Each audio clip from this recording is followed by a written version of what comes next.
a feature we've recently introduced, and you may have heard it on the pod, is the Quick Brew bookcase. Is that the working title, James? I think, I yeah, think. we started off with a shelf. It's gone to a case. I'm hoping we get to the Exactly. stage where it can be a library.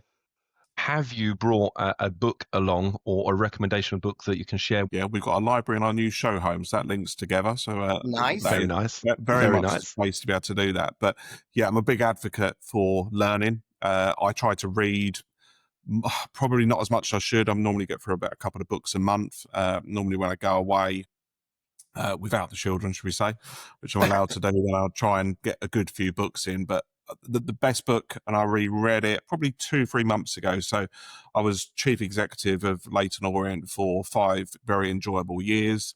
The chairman of Leyton Orient, Nigel Travis, one of the best bosses I've ever had and one of the best bosses anyone could have, was chairman and at the time executive CEO and executive chairman of Dunkin', as it was then, Dunkin' Brands. And he wrote a book called The Challenge Culture. And when I first looked at it, I was like, I'm intrigued what this is. Obviously, very much encouraged to read it as being one of his CEOs. Best book I've ever read. But it's about pushback and it's about constructive critique with your colleagues, with your peers.